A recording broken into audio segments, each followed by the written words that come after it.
So, we're here at Shoe Healer. Somebody's asked a question. It's actually the same chap that asked the last question about the leather uppers.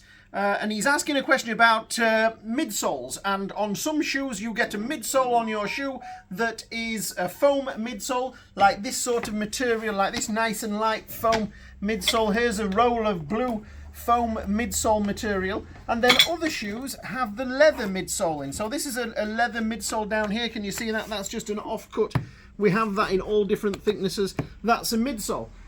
First question is, what does a midsole do exactly? Why do we have a midsole in our shoe? Well, this is a midsole that's in a shoe, and this shoe is waiting for its top sole to go on. That could be a leather sole, it could be a day-night sole, it could be any type of sole. So we've got the welt, and then we've got the midsole on there, and that is going to give that boot, which is a Church's, but we won't go and mention Church's too much because that upsets people. So this is one of those very expensive Church's, and it's ready for whatever type of sole it wants. And that midsole will give the welt, the midsole and the top sole, it will give it a nice, thick, heavy look. A heavier look than just a dress shoe or boot. This is what we have underneath the midsole. Underneath the midsole is the insole, is the rib, is the welt, the old cork that we're taking out. Once we get rid of all the old cork and we get rid of all the old stitches, we take some of this stuff here, which is cork filler. Beautiful stuff, and we work it in like that, and we work it in not too much, mind you, otherwise you will feel that as you put your shoes back on after they've had a repair. We best take that off now because that's not ready for that to go on. So that's a midsole for you. What we can do sometimes is we can switch and swap insoles, midsoles about. These are some boots, beautiful boots, shoes, sorry. I'm not going to start this video again, we'll keep going. And it's had the welt stitched to the midsole and then bonded on a unit like this one here, this Vibram unit on there. Yes, we could do that in leather and then stitch it together, but leather is a little bit heavier.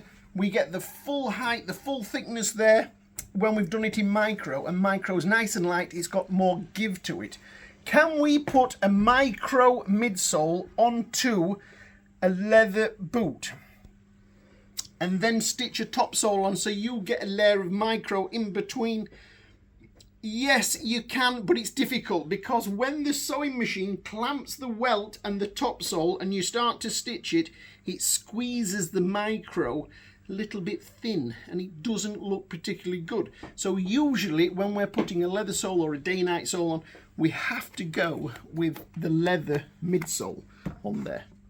There's no detriment on this type of shoe that's having a bonded sole fitted to have that micro or this rubber midsole. There's no detriment to it at all. I think this is a Barker shoe here, and they've got the day-night sole, and they've used a rubber midsole on there. Now that rubber midsole will probably be more expensive than the piece of leather, but it's just there for the shoe. It gives it a little bit of extra weight and a little bit more substance and feels nicer to walk on. So this Tricker here, he's got the commando sole on.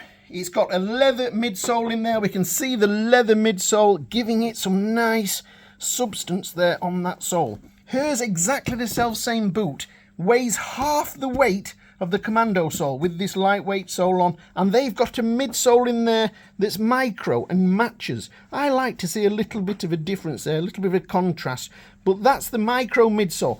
Little bit of a problem when we warm this sole up to take it off. Usually the micro midsole rips up, doesn't it, Paul?